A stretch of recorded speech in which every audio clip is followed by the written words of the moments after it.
Hello everyone. This is the 28th part of the story, Magical Journey in Harry Potter World. Chapter 87, Third Encounter, and Fail to Succeed. After spending a few hours every day underwater for months inside the Great Lake, Quinn had gotten used to the water so much he felt it was just another part of his life. Everything, from moving his body underwater to how to breathe with gills, had become natural to Quinn. He no longer felt that water was outside of his comfort zone. Just 2 weeks ago, he had been smacked by the Kraken and had ended up revealing himself to Daphne, Tracy, and Astoria. But with some work and luck, he had been able to put that incident behind him. Now Quinn was ready to get another dig against the Kraken. Within 2 weeks, Quinn had done more practice with water magic and human transfiguration, and he had become better at both fields. His progress with human transfiguration was clearly visible in his body. Previously Quinn had had 3 pairs of gills that allowed him to breathe underwater on his neck and underneath his ears. But now he had a more complex underwater respiratory system. Instead of the 3-neck pair of gills, Quinn had made himself a more extensive system, with another 6 pairs of gills on his chest placed between the opening of the bones in the rib cage, connecting them to his lungs.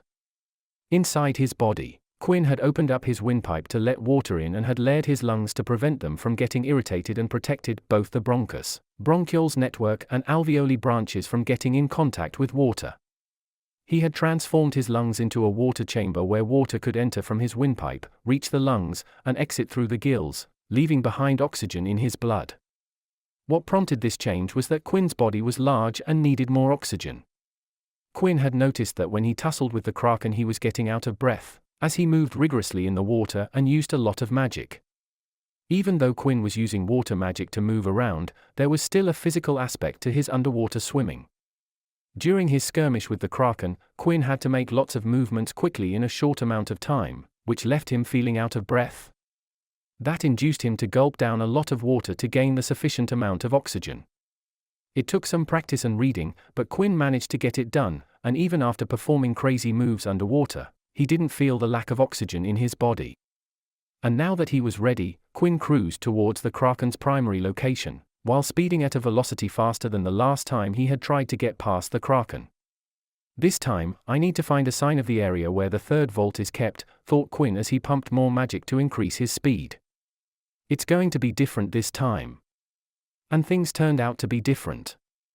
Just as Quinn was about to reach the point where he could usually see the Kraken's tentacle, instead of seeing a tentacle laying on the lake bed, Quinn saw 2 tentacles moving directly towards him. Oh, shit, screamed Quinn in his head as he saw the Kraken taking the initiative in their third meeting. Punching the proverbial brakes, Quinn commanded the water to come to a stop and immediately swam upwards to avoid the 2 tentacles. That was close dash. His thoughts of relief shattered when Quinn saw 5 more tentacles appear in his zone visibility and zoom towards him. Oh! You've got to be kidding me! Quinn's magic thrummed into life as more and more of it was released into the water, bringing the water under his control.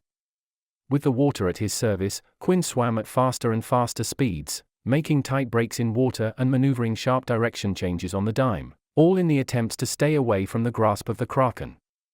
Damn, I wasn't expecting dash, thought Quinn, dodging another tentacle jab. Such aggression and momentum from the Kraken.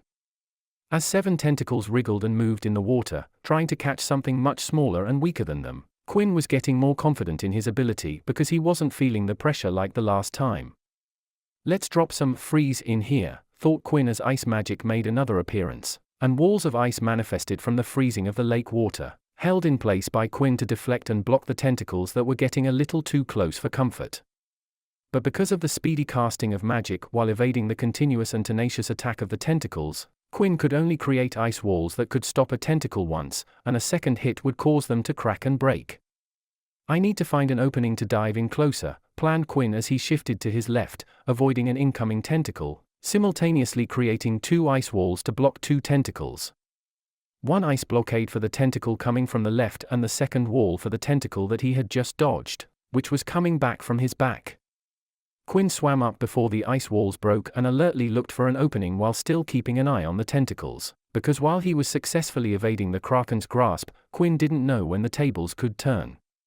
There it is, yelled Quinn as he saw an opening straight ahead. All the tentacles were far enough for Quinn to sprint full speed and without getting caught by them.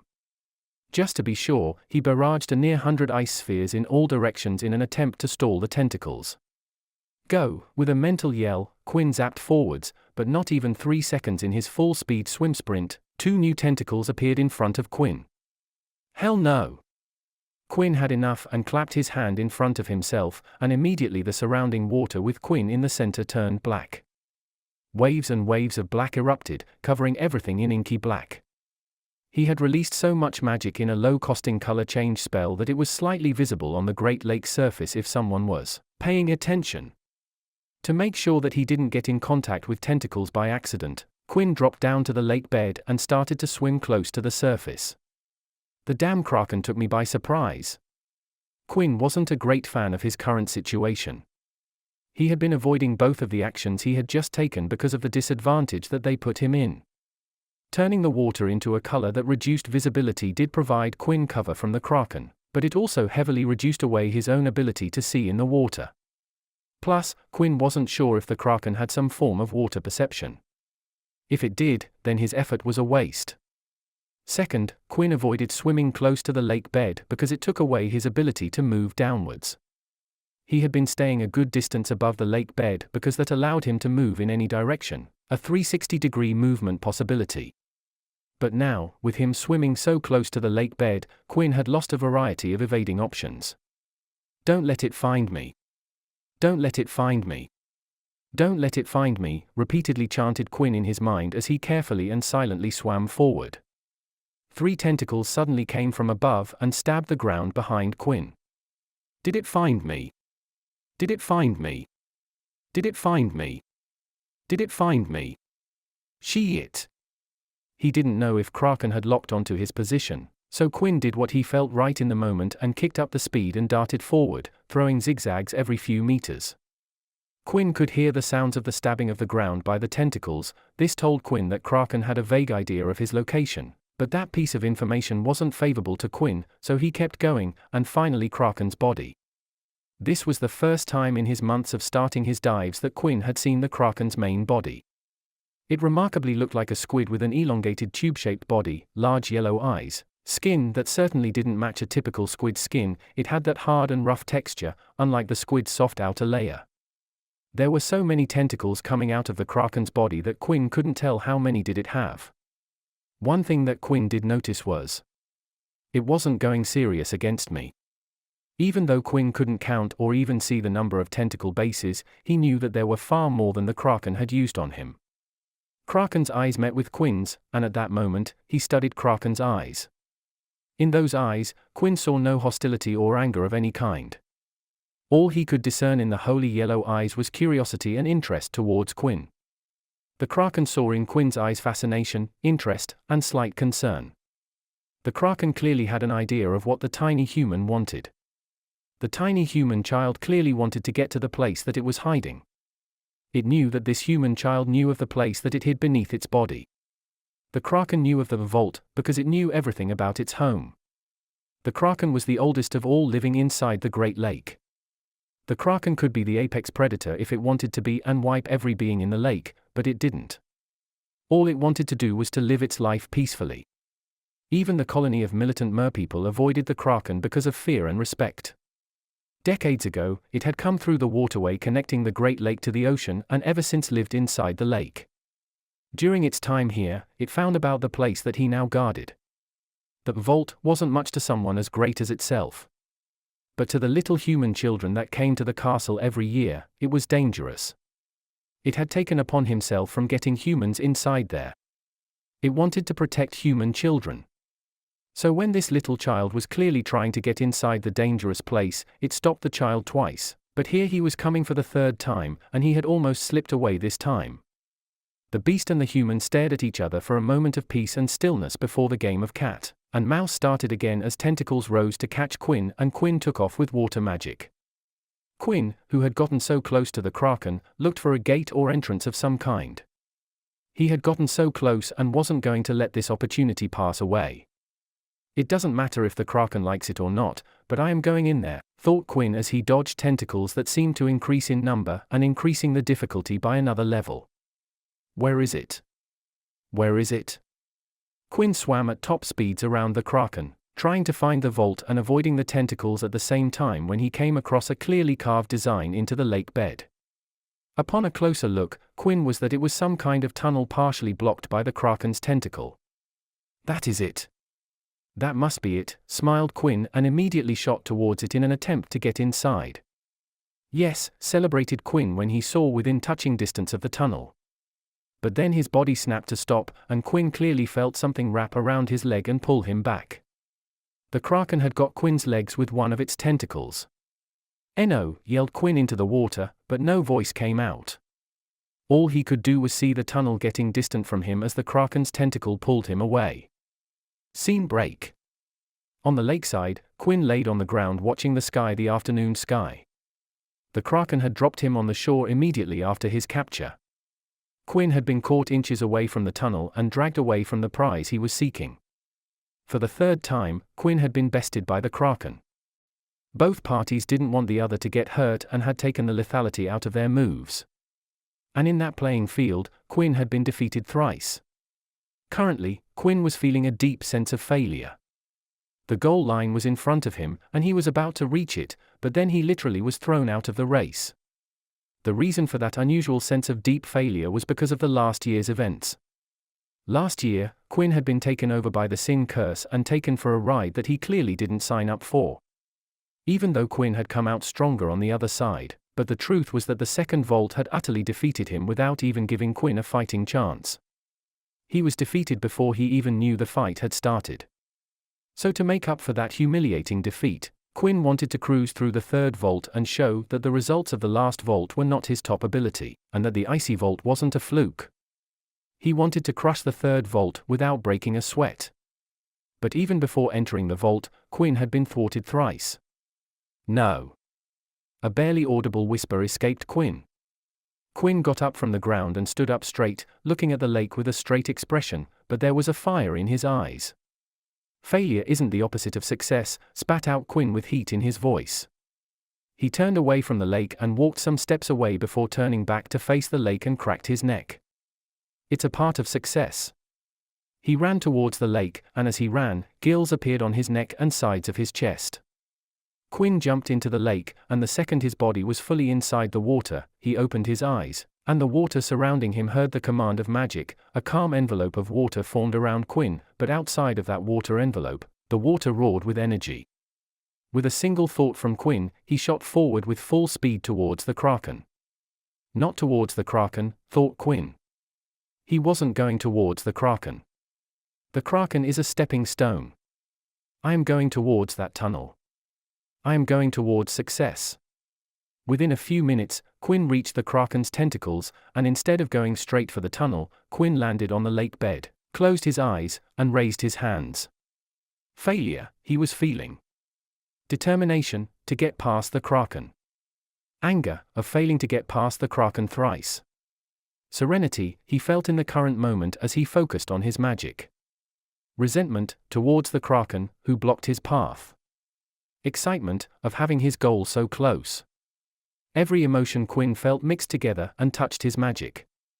The failure of the second vault wasn't a worthless experience. It was one of the most important events of Quinn's life. And right now, Quinn was going to use what he had learned in that failure. All sound vanished for Quinn as he opened his eyes and casted the magic. The Kraken, who had just sent the human child away, frowned when he felt the child return and was about to once again throw him out of his house when it felt a tingle through the water. It felt magic. A lot of magic coursing through the water. The Kraken could tell that the magic was from the human child, and the second that thought flashed through its mind, the Kraken saw. The mighty beast of water watched as the water around its skin turned to ice, covering his body in ice. Within a blink of an eye, the front side of the Kraken was covered in thick ice. The Kraken was confused because it felt no pain or discomfort from the ice. All the ice did was cover his body. But then the Kraken understood the reason for the ice as the blanket of ice suddenly pushed against its body, and dislodged its body from the lake floor, pushing him up to make him tumble. The tiny human child was pushing with ice so that he could get inside the dangerous place. It wasn't going to let him go in so easily. The Kraken tried to break the ice, but another layer of ice would replace the cracked layer. No matter what the Kraken tried, the ice reappeared thicker than before, and eventually, he was pushed and tumbled over to his side, leaving the tunnel to the dangerous wide open. Quinn lowered his hands with a deep exhale of water before jumping with water magic his movements, and in one leap, he was beside the tunnel with the carvings around the edges of the entrance of the tunnel. He gave the fallen Kraken one final look and saw that one of the tentacles had risen and was making its way towards Quinn. A smirk appeared on Quinn as he waved the tentacle goodbye while jumping down the tunnel, leaving behind the fallen Kraken. Chapter 88, Entering the Third Vault. The tunnel leading to the third vault was a long one. While falling through the tunnel, Quinn estimated that the depth was at least 30 meters. He could see light at the end of the tunnel, but the passage to that light was dark, making it hard for Quinn to see anything other than the end he was swimming towards. Thus, the second Quinn entered the tunnel, he lit up his surroundings to observe, not because he wanted to have some light as he was half falling half swimming to increase his falling speed, but in case there was something of interest and importance on the tunnel's walls. The result he was able to glean at, as he passed the stone walls, was that the tunnel walls were smooth and clean. There were no signs of any markings or etchings that gave any information about what was to come. Quinn felt relieved and worried while swimming through the tunnel. He was relieved because there was no extra information that needed to be memorized on the fly before exiting the tunnel, and he was worried because he was once again stepping into the unknown with no idea of what would come. He was sure that whatever came was related to water because it was what he had interpreted from Friar's riddle. So he ramped up the water magic around him and got himself ready as he closed in towards the light at the end. The thing at the end of the tunnel wasn't what he was expecting. Quinn was expecting there to be water when he exited the tunnel, but the reality was 180 degrees different. The moment his head exited the tunnel, his breathing hitched because there was no water outside the tunnel. He couldn't get any more water inside his body through his mouth. The second he came out of the tunnel, Quinn's pupils narrowed because of the sudden cut from an oxygen source.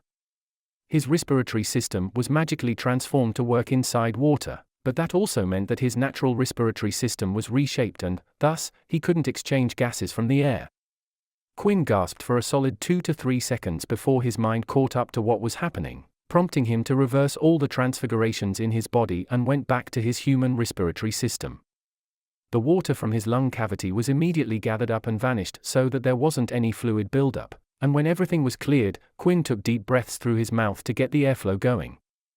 The erratic gasping subsided, and Quinn went back to breathing through his nose. Recovering from the sudden surprise, Quinn noticed something unnatural in his current position. His eyes widened when he saw that his arms were resting on the rim of the tunnel. "I was swimming down, right?" asked Quinn to himself. Quinn had swum into the tunnel down from the lake bed and expected to emerge from the other end, like falling down from a ceiling vent. But instead, he climbed up from a manhole in a road. He stretched his hand to push himself back and looked below to see that he could still see the lake end of the tunnel. "Okay, this is freaky and really interesting," commented Quinn. He then decided to get out of the tunnel. He placed his hands on the rim of the tunnel and pushed himself up out of the water.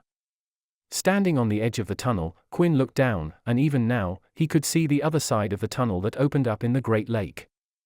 Quinn just needed to jump in the tunnel and sink or swim down to come out of the lake bed of the Great Lake. "How did they do this?" remarked Quinn, looking at the dull stone cave, briefly looking for signs. "This cave is upside down.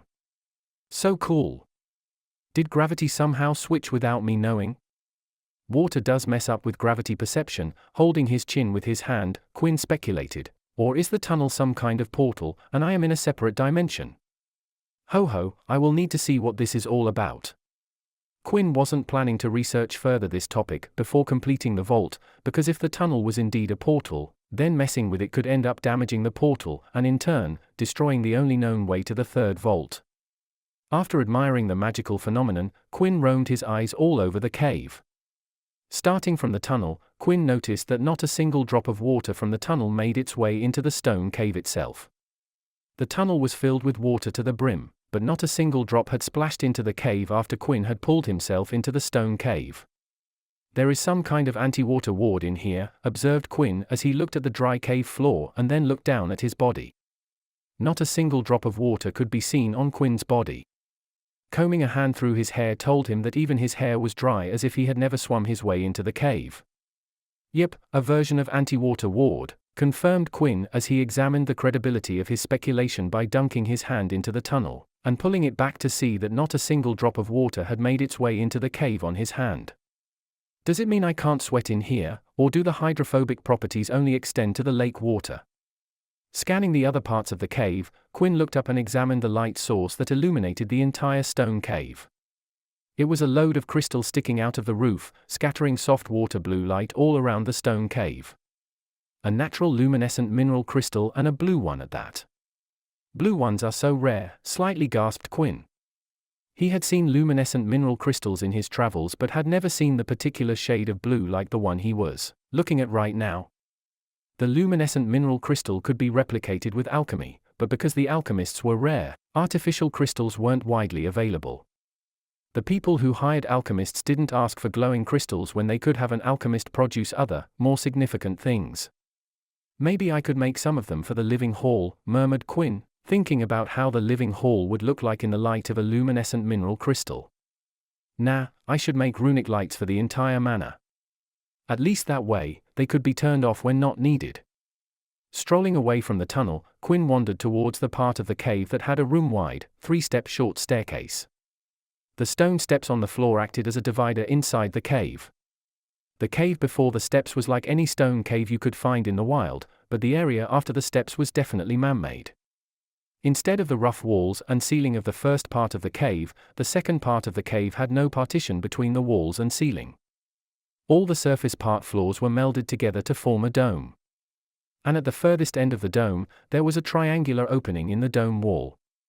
Similar to the tunnel, it, too, was filled entirely with water.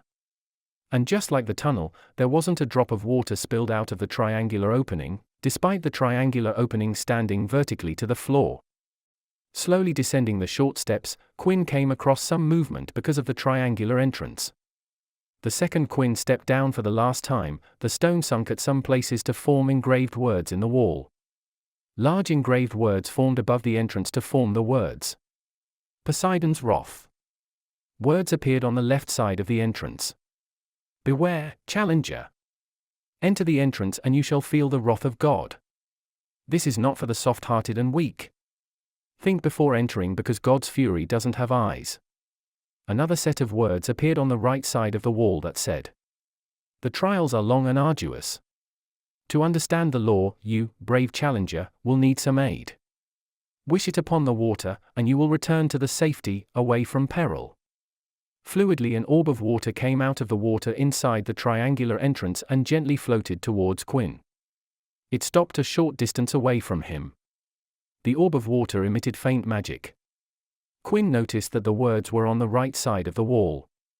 In addition, he could tell that this orb of water was the aid he was told that he'd have in the words engraved on the right side of the wall.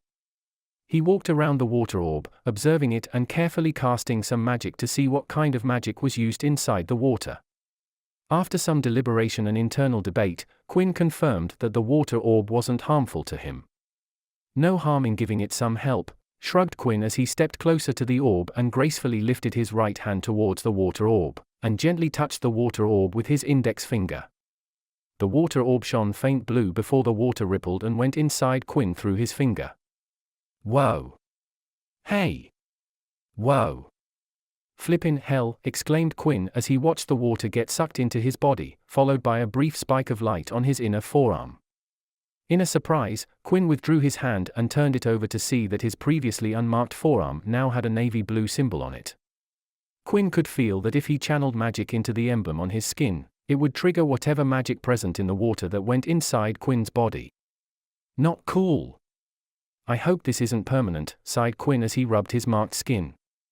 This design isn't what I want my first tattoo to be.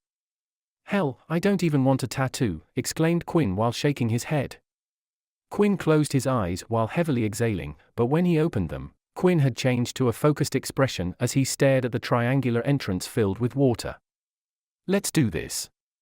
He walked to the triangular opening, held his breath, closed his eyes, and dived into the water without hesitation. Feeling the lukewarm water against his skin, which was much warmer than the cold Great Lake, Quinn primed his magic to change his body through transfiguration. After submerging his entire body, Quinn opened his eyes and noticed that the water was cleaner than the lake water, and, because of that, he could see better in that water.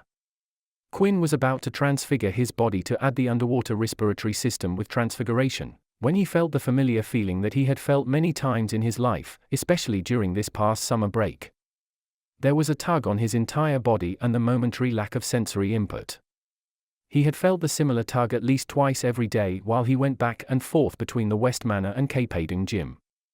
I'm being teleported, thought Quinn, and just then, he re-emerged into a completely different place. He didn't appear in the water anymore, but somewhere he was least expecting to be. A wide-eyed Quinn stared down from a height of 5 meters down a humongous raging whirlpool. Watching the gigantic sinkhole sucking and spitting out water, something that was formed because of opposing forces meeting each other to create a chaotic maelstrom, a fierce force of nature. "Oh, shit," yelled Quinn as he fell. The 5-meter fall went very quickly. Between the shock of being teleported and the stunning surprise at seeing that monstrous water vortex, Quinn didn't have time or the initiative to make any magic work. Splashing heavily, Quinn entered the turbulent water and was immediately swept into the stormy waves. The strong waves blasted against Quinn's entire body as he quickly was pulled deeper into the brutal maelstrom. For a full 10 seconds, that became the longest 10 seconds of Quinn's life, as his entire body was being pulled apart from all directions by the might from the revolving water waves. It took him 10 seconds, an amount of time that was a critical time inside these conditions to get his mind back on track to difficulty pulling his body into a fetal position. Every ounce of water magic he knew was used to barely being able to pull himself together and attain a position with minimal surface area for the whirlpool water to work on. He had gone from using water magic to swimming in calm water, to using it to decrease his injury chances. With his eyes closed, Quinn concentrated his magic to transfigure himself a gill system. He already had water inside his body because of the suddenness of his fall, which caused Quinn to swallow a lot of water that went straight to his lungs. Transfiguring with water continuously slamming into his body was difficult, and he even failed once before he was able to get the aquatic respiratory system working. But the situation gave him another twist when water entered his body through the gill flaps, and the second Quinn felt it, he pulled the plug. The turbulent water could critically damage his insides if he didn't leave now. He channeled magic into the insignia on his arm, and it glowed for a split second before Quinn disappeared from the whirlpool. Scene break. The water inside the triangle entrance rippled for a second before Quinn came out with a calm water sphere surrounding him. The water sphere floated a distance from the entrance before gently setting Quinn on the ground before vanishing like it was never there. For a few seconds, Quinn laid on the floor, showing no movements except for the furrow before his chest throbbed, and he coughed out some water inside his body that was promptly vanished by the cave ward the second it came outside Quinn's body. Quinn rolled over on his elbow to lift his chest up and used his other hand to pound his chest while coughing. He had just vanished the backlog of water that was not expelled from the previous cough. He collapsed back on the floor, rolled over to his back, and took deep breaths through his mouth as his chest heaved up and down. There was no cursing externally or internally as Quinn regained his mental facilities and showed it by lifting his right arm to observe it. "The mark is gone," noticed Quinn, entering full analysis mode. "One-time usage," thought Quinn, and then raised his head to see in the entrance's direction and saw another water orb floating there as if waiting for Quinn to touch it and take its place in his arm. A portkey type of magic? At least something similar with additional magic, theorized Quinn, thinking back to his experience. I went from turbulent water to the calm water at the entrance. I was definitely teleported and then brought out here. He sat up and stared past the water orb at the triangular entrance. Quinn couldn't see anything inside, but the words, Poseidon's wrath, were staring him in the eye, telling him that the entrance was the gate to the chaotic waters. Quinn got up and started pacing back and forth under the dome-shaped part of the cave. A big-ass maelstrom. That wasn't natural. Not at all, dismissed Quinn with a shake of his head. Natural water whirlpools aren't that powerful. That was definitely maintained deliberately to perform with that level of rotational force. I barely have any information. Was it a real place on Earth, or was it an expanded dimension? I couldn't see the sky, or else I would have known. Quinn clicked his tongue because of the extremity of the conditions and the short time he had spent inside. If it was an expanded dimension ... Quinn's guess between a place on Earth or a magically created dimension was the latter. Then how big was the place? Is there a limit to the depth? Would I have reached depth if I had stayed in there? There were a lot of questions related to the properties of the magical maelstrom in his mind. But the biggest question in his mind was, what do I have to accomplish in there? What's the goal? The end line? Quinn sighed as he stretched his body and felt the dull ache erupting in his limbs and joints. Arg, I took some beating in there, groaned Quinn. His chest, back, and limbs hurt from being pulled apart inside the whirlpool. I need to fix that before tomorrow. The injuries weren't serious, and he could fix them in a jiffy, but he wasn't looking forward to getting this beat up every day. Just need to get better at water magic to make myself comfortable there. Oh gosh, look at me. My first thought is to get comfortable instead of avoiding that. How far I have come, smiled Quinn, completely oblivious that he was on the empath. Baby steps, sighed Quinn and looked at the words etched in the stone walls. Even though the first attempt was a total failure, Quinn had a smile on his face because it was a start. This marks the end of part 28 of the story, Magical Journey in Harry Potter World. Thank you for listening. Please like the video and hit the subscribe button to listen more. Hit the bell icon to get notified of all the new content uploaded to the channel ASAP.